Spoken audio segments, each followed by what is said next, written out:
Alors, on va se dire les termes. Qu'est-ce qui fait qu'un méchant devient une légende absolue de la pop culture? Qu'est-ce qu'il fait qu'il s'imprime au fer rouge dans le cerveau des gens, parfois des décennies après? C'est souvent une recette de cuisine millimétrée, et ça tient qu'à un fil. Le sound design, par exemple, le bruit de respiration mécanique, un sifflement qui sort de nulle part dans la forêt, ou une musique qui te fait comprendre que la mort vient de franchir la porte. Et avec ça, évidemment, le design général du personnage. Et ensuite, tu peux rajouter les motivations. Un bon méchant, c'est pas juste un gars qui fait la gueule en mangeant des chatons. C'est quelqu'un qui a une véritable raison d'être un énorme salopard. Qu'il veuille simplement rétablir l'équilibre dans l'univers ou qu'il soit juste le produit d'un système brisé, le meilleur méchant, c'est celui qui te fait douter. Celui qui te fait dire « Ok, il est taré, mais il a pas totalement tort ». Après, j'avoue que moi-même, j'apprécie les méchants absolus, ceux qui sont simplement des connards et rien d'autre. Et n'oublions pas le sel de la recette, la relation avec le héros. Le méchant, c'est le miroir déformant du protagoniste principal. C'est sa version sombre, ce qu'il pourrait devenir s'il ratait une marche. C'est ce lien toxique et intime qui rend le face-à-face électrique. Sans un Joker pour le pousser dans ses retranchements, Batman, c'est juste un riche qui fait du cosplay le samedi soir. N'hésitez pas d'ailleurs à me dire en commentaire ce que vous attendez d'un bon antagoniste dans une histoire. Étant donné que je suis moi-même en train d'écrire une saga de romans, ça peut toujours servir. Mais parfois, malgré tout, il manque ce petit kick, la cerise sur le gâteau du mal. Le détail visuel qui transforme un bon antagoniste en une icône que tu peux reconnaître juste à sa silhouette, son arme. L'arme, c'est un petit peu la ponctuation finale de la backstory des méchants. C'est leur signature, leur extension physique de leur folie. Alors aujourd'hui, après avoir parlé des armes de science-fiction culte, des armes de fantasy culte, aujourd'hui nous allons parler de plusieurs armes cultes de méchants de la pop culture.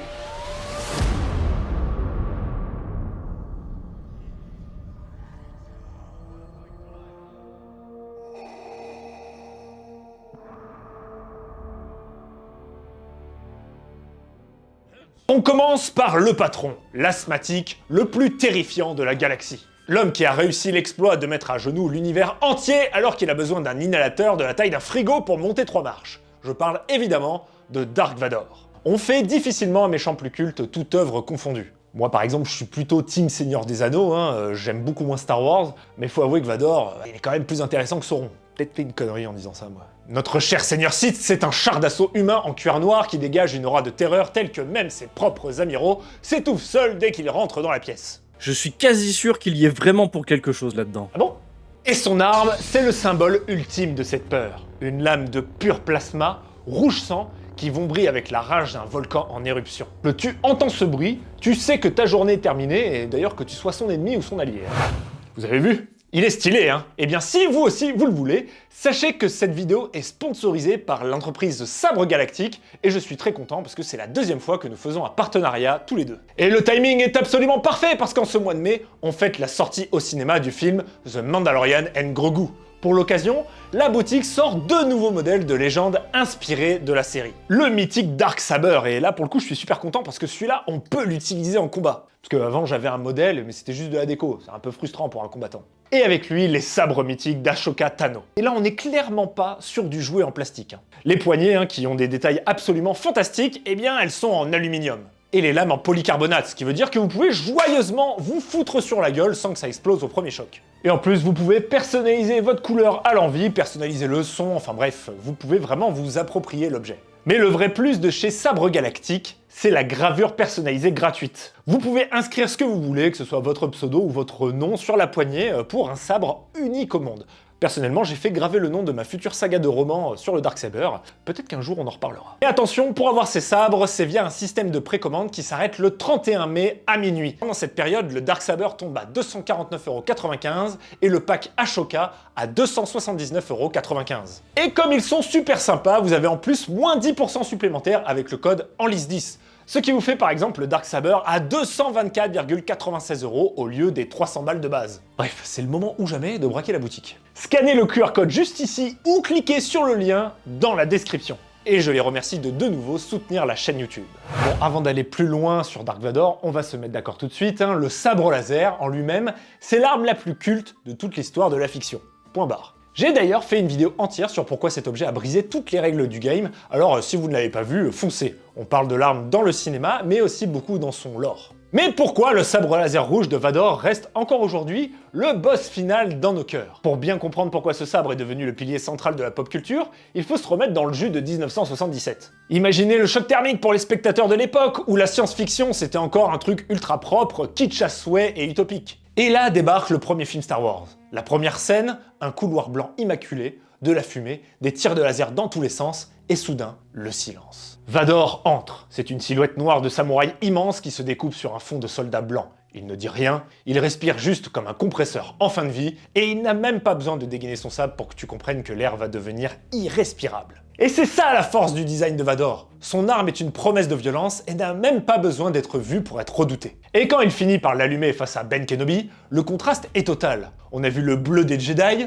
pur et héroïque, et là on découvre le rouge de Vador, l'antithèse totale. C'est la couleur du sang, de l'alerte et du danger immédiat. Chaque mouvement de cette lame rouge pèse une tonne. Ce n'est pas une épée, c'est un couperet de boucher galactique. Quand il combat, il y a une dimension physique presque étouffante qu'ils arrivent même à retranscrire dans les comics. Il avance comme un mur de briques. Contrairement justement à Anakin qui bougeait tout le temps. Vador, lui, il est ancré au sol. Il économise ses mouvements. S'il bouge un bras de 10 cm, c'est pour t'arracher l'épaule. Ce nouveau style martial reflète parfaitement sa nouvelle personnalité. Il n'a plus rien à prouver, il a juste à exécuter. Au-delà du fait que ce soit devenu un sabre rouge parce que c'est devenu un Sith, le sabre a changé parce que la fonction a changé. On sent que le vroom du sabre rouge pèse 10 fois plus lourd que le bleu d'autrefois. Tout ça pour dire que je trouve que la prélogie a encore plus accentué l'iconisation du sabre rouge de Vador. Et d'ailleurs, pas que pour ça, parce que ce qui est fascinant, c'est sa simplicité. Le sabre de Vador, c'est l'anti-tuning. C'est une poignée droite massive industrielle avec une lame écarlate. Il n'y a pas de fioriture, pas de gros détails, en soi on s'en fout à quoi ressemble son sabre. Il est à l'image du personnage, une force de la nature qui n'a pas besoin de demander l'autorisation pour exister. Sa présence suffit. Et il suffit de regarder tous les autres sites qui sont venus après Vador. Pour essayer de rendre les nouveaux méchants aussi iconiques que le daron,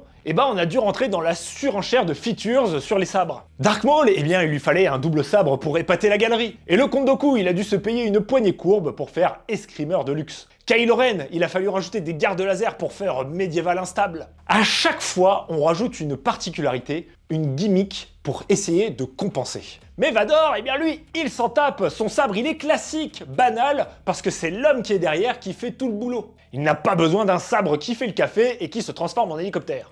C'est un petit peu la différence entre un mec qui a besoin d'une voiture de sport pour frimer et celui qui s'impressionne juste en marchant. Sur ce premier cas, c'est pas tant l'arme qui a rendu le personnage culte, mais le personnage qui a rendu son arme culte. Et ça reste que l'arme est culte, du coup. Pas la conclusion la plus ouf que j'ai faite sur une partie.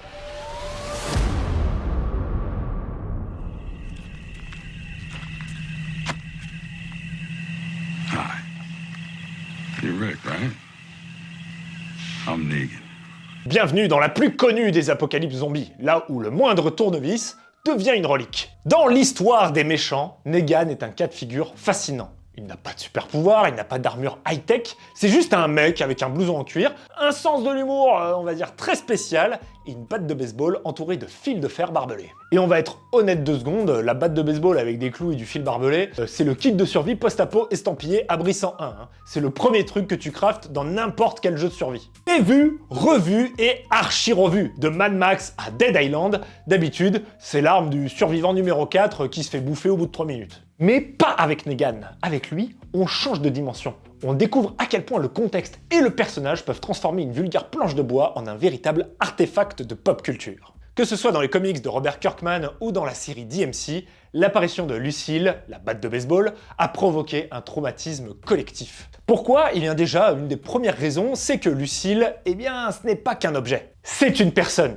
Negan ne dit pas « ma batte de baseball », il dit « Madame elle ». En lui donnant le prénom de sa défunte femme, il crée un lien intime et macabre qui dépasse totalement le cadre d'une simple arme. Il lui parle, la protège et il s'excuse quand elle prend un coup. Ce fétichisme étrange transforme un morceau de frêne en une extension de sa propre folie. Et du coup, là, on n'a pas peur de sa batte de baseball, on a peur de la relation toxique que Negan entretient avec elle. Et ça se lit dans son design, une batte de baseball, c'est lisse, c'est sportif, c'est un objet rond et plutôt gracieux. Mais en rajoutant du fil barbelé dessus, ça devient totalement l'inverse. Ça devient sale, visqueux, ça déchire. Dans notre inconscient collectif, le barbelé, c'est l'image même de la souffrance prolongée. Et contrairement au katana de Michonne ou à l'arbalète de Daryl qui cherche l'efficacité, Lucille cherche la terreur visuelle. Le barbelé n'est pas là pour tuer plus vite, en vrai, ça rend pas un coup plus efficace. Mais il est là pour faire mal. C'est une arme de spectacle. Quand Negan la pointe vers vous, ce n'est pas la mort que vous voyez, c'est le supplice. Elle est le symbole d'une autorité brutale qui ne se cache plus derrière des lois, mais derrière la douleur. Et puis, évidemment, il y a la scène.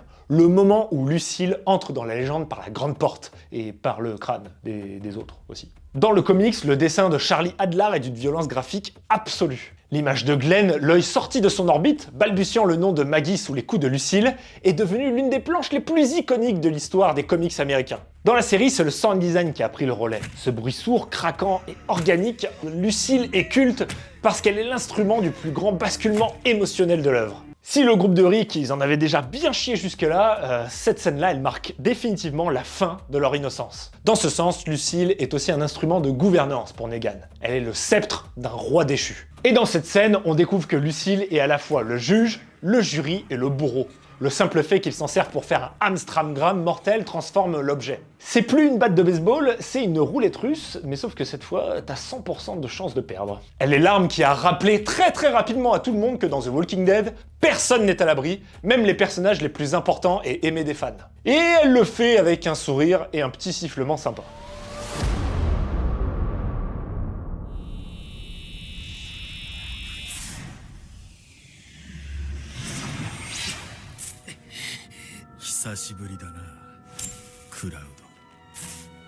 Bon, on va dire les termes, Sephiroth, c'est le poster boy du méchant charismatique. Cheveux d'argent, long manteau noir, un regard qui te glace le sang et une musique de chœur latin qui te fait comprendre que l'apocalypse est en marche. J'en perds mes mots. Au départ, Sephiroth, c'est le héros de guerre parfait, le membre le plus puissant du soldat, l'élite de la Shinra. Le genre de type que tu mets sur les affiches de propagande pour recruter des gosses dans l'armée. Il est calme, froid, d'une efficacité chirurgicale, et c'est ça qui rend sa chute si terrifiante. Le jour où il découvre qu'il n'est pas un humain normal, mais le produit d'une expérience génétique à base d'ADN extraterrestre, il ne fait pas une petite crise d'identité. Il pète littéralement un câble, rase un village entier et décide de devenir un dieu pour purger la planète. C'est ce côté ange déchu qui le rend culte. Il n'a pas besoin de hurler pour faire peur, il vous regarde avec ses yeux de chat et un petit sourire méprisant, en sachant très bien qu'il est déjà au-dessus de tout le monde. Pour incarner cette supériorité, il lui fallait évidemment une arme qui défie toute la logique humaine. Une lame qui symbolise à elle seule son arrogance et sa puissance surnaturelle. Masamune, un cas d'étude fascinant. On parle d'un Odachi, mais qui mesure entre 2 et 3 mètres selon les versions. En fait, c'est pas une arme, c'est une ligne de train. Alors déjà, pourquoi elle est devenue aussi culte? Au-delà du fait qu'elle porte le nom du forgeron japonais le plus connu de tous les temps. Oui, déjà, ça c'était une bonne idée. La force visuelle de Masamune, c'est qu'elle définit la silhouette de Sephiroth. Dans n'importe quel plan, tu vois la lame arriver avant le personnage. C'est une promesse d'allonge infinie. Et dans l'imaginaire du duel, celui qui a l'allonge, il a le pouvoir. Sephiroth ne se bat pas contre toi, il te domine depuis l'autre bout de la pièce. Cette lame démesurée accentue son côté divin et intouchable. C'est l'arme de celui qui n'a pas besoin de s'approcher de la plèbe pour pouvoir la trancher. Et bon, un petit peu comme Lucille, on ne peut pas parler de cette arme sans parler de la scène qui a traumatisé tout le monde. Le moment où Sephiroth descend du plafond de l'église de la Cité des Anciens. La longueur de la lame ici est cruciale. Elle traverse l'écran verticalement, elle transperce Aerys, qui reste planté là, et c'est triste. C'est cette image précise qui a traumatisé toute une génération de joueurs, et avec le recul, je me rends compte que j'étais beaucoup trop jeune pour assister à ça. Masamune est devenue l'instrument qui a brisé le cœur de millions de gens. Elle n'est plus seulement une épée, elle est le symbole de la perte et du traumatisme. On s'en rappelle parce qu'on a tous voulu l'empêcher de transpercer Aerys, on a tous voulu la briser en 1000 morceaux après ce moment-là.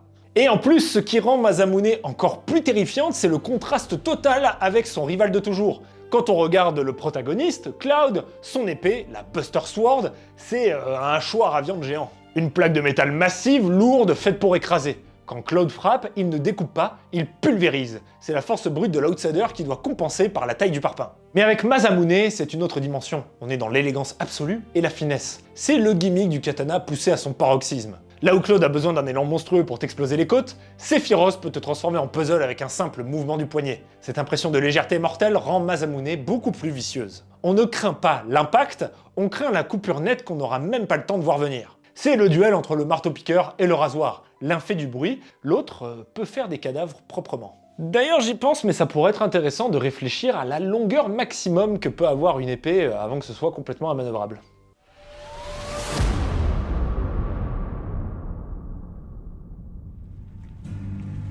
You could not live with your own failure. Where did that bring you? Back to me.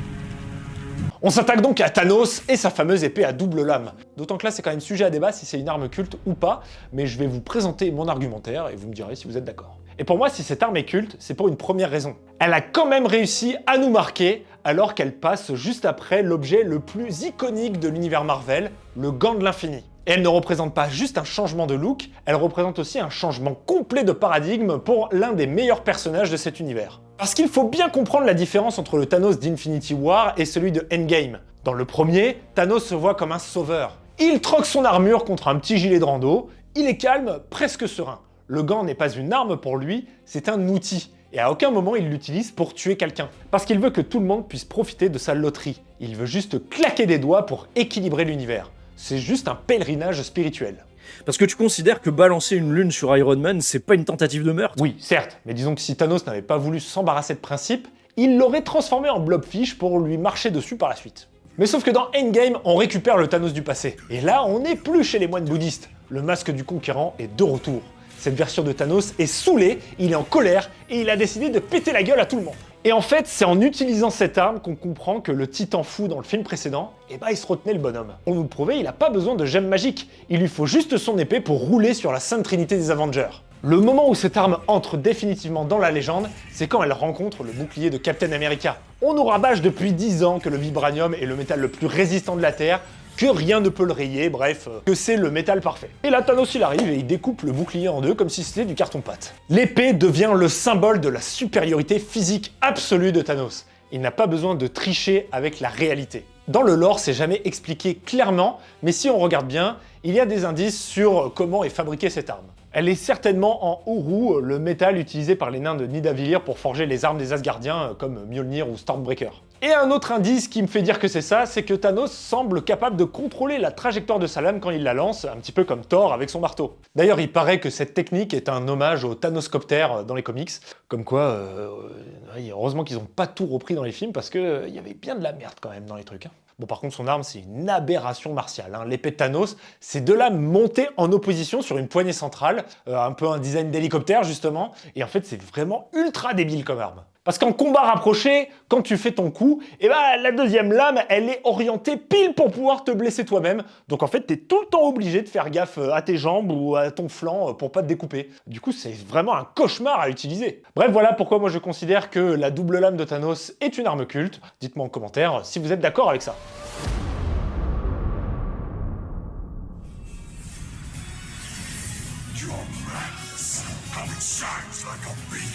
Maintenant, on s'attaque à un jeu de combat.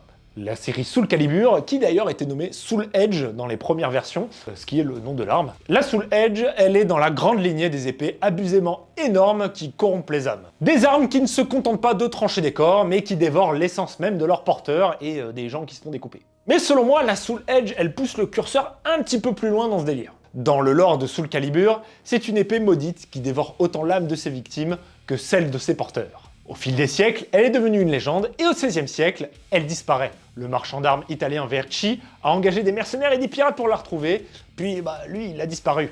Et c'est le pirate Servante de Léon qui met la main dessus avant de s'évaporer à son tour. 20 ans plus tard, le monde est toujours à la poursuite de cette épée. Certains pour la puissance, d'autres pour le salut, mais vous constaterez que personne n'en revient, ou en tout cas indemne. Ce qui rend la Soul Edge inoubliable, c'est son œil dégueulasse. Un énorme globe oculaire organique, logé dans la garde, qui bouge en temps réel et qui vous fixe. Et cette esthétique raconte tout sur le pauvre personnage de Nightmare, cette armure azur hantée qui n'est plus qu'une marionnette pour l'épée. Ce n'est plus un homme qui tient une arme, c'est une arme qui manipule un cadavre. Et on ne peut pas parler de la Soul Edge sans parler de son opposé, la Soul Calibur. C'est le duel éternel entre l'ordre et le chaos. Là où la Soul Edge est organique, monstrueuse et faite de chair, la Soul Calibur est cristalline, pure et surtout rigide. C'est un contraste fascinant. L'une est une excroissance de haine qui s'adapte à son hôte, parce qu'elle change de forme selon qu'il la tient, tandis que l'autre est une lame de lumière immuable censée purifier le mal. Mais au final, ces deux épées sont les deux faces d'une même pièce, des armes trop puissantes pour être maniées par des mortels, sans que ça finisse en tragédie. Et évidemment, vu qu'on parle de jeux vidéo, la Soul Edge est devenue spéciale par rapport à son rapport au joueur. Parce que contrairement à une épée dans un film qu'on regarde juste, ici, on est dans un versus fighting. Quand tu joues Nightmare, tu ressens physiquement la lourdeur de la lame à travers tes combos. Tu apprends ses patterns de frappe, son inertie et sa puissance dévastatrice. Et du coup, il y a un vrai lien martial au travers du gameplay qui se crée. On ne fait pas que regarder la corruption, on la manipule.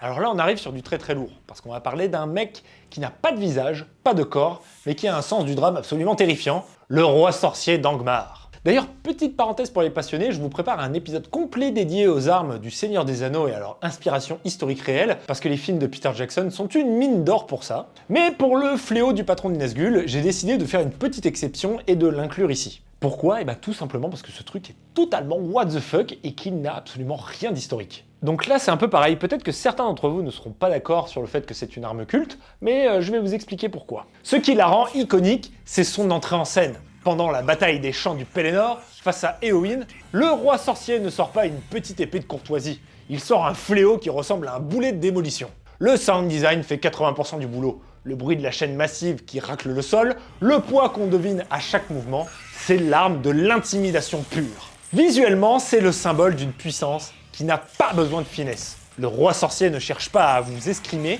il cherche juste à vous effacer de la carte. Le fléau, dans l'imaginaire collectif, c'est l'arme de la brute, du mec incontrôlable. En la donnant au chef des Nazgûl, on crée un contraste génial entre sa silhouette spectrale, presque éthérée, et la brutalité physique, crasseuse et destructrice de cette arme. En fait, on ne se douterait pas qu'un spectre utiliserait un fléau finalement. Cette arme ne raconte absolument rien, et c'est précisément pour ça qu'elle raconte tout. C'est une arme muette, d'une brutalité assourdissante. Puis en plus, soyons honnêtes, cette arme elle apparaît quoi 2 minutes à tout péter à l'écran, et encore je pense que je suis généreux. Elle sort littéralement du trou de balle du roi sorcier, et elle est complètement impromptue et inattendue. Elle n'est pas là pour faire de l'exposition ou du lore, elle est là pour une seule mission. Pulvériser la résistance d'Éowyn en un temps record. Elle disparaît d'ailleurs aussi vite qu'elle est venue une fois le combat terminé. Donc en fait, c'est ça qui la rend culte. On ne sait rien de cette arme, elle n'a pas de nom, elle apparaît de nulle part et elle repart aussi vite qu'elle est venue, mais elle a créé un moment surprenant, iconique, que tout le monde retient.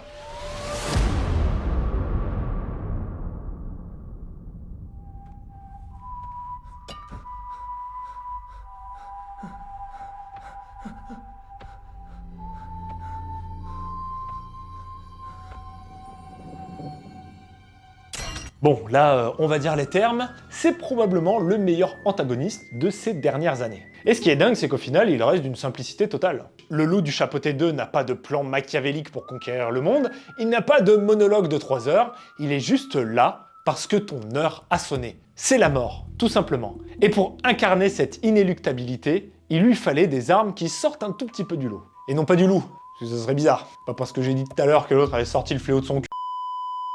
Le loup, il se bat avec 2 faucilles. Et là, déjà, c'est assez original parce que dans l'imaginaire collectif, la mort, c'est plutôt la grande faucheuse avec une grande faux. C'est un outil de fermier fait pour la moisson de masse. La faux, ça rend la mort impersonnelle. Elle fauche le blé sans regarder quelle épi elle coupe. Mais le loup, lui, il utilise des faucilles et ça change tout. La faucille, c'est l'outil de précision. C'est l'outil qu'on utilise pour couper des tiges spécifiques à la main, au plus près du sol. En lui donnant ces armes, le film nous dit « Cette mort-là ne vient pas pour tout le monde, elle vient pour toi ». C'est une mort qui personnalise la traque, en plus du fait que c'est un loup du coup. On n'est plus face à une force surnaturelle inévitable, on est face à un prédateur qui fait de ta vie une affaire personnelle. Et c'est ce qui rend le personnage aussi terrifiant. Ces armes racontent son obsession pour le chapeauter. Regardez bien ces lames, ce sont des demi-cercles parfaits. Donc quand on les assemble, ça forme un cercle complet. Le langage visuel du cercle, c'est l'infini, le cycle de la vie, mais aussi l'absence d'issue. Ce sont donc des armes qui enferment. Contrairement à une épée qui pointe vers l'avant,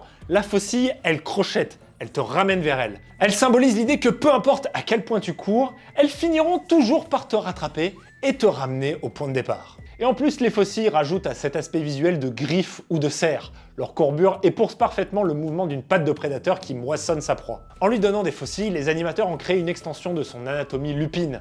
Quand il frappe, il ne cherche pas le duel d'honneur, il cherche à déchiqueter. L'arme devient organique, et c'est pour ça que la peur qu'elles évoquent est si viscérale. On n'a pas du tout l'impression qu'il manie des objets, on a juste l'impression qu'il nous monte ses dents. Et on ne peut évidemment pas séparer les faucilles de leur sound design. Le chink métallique quand ils les frottent l'une contre l'autre, c'est le bruit d'un rasoir qu'on aiguise.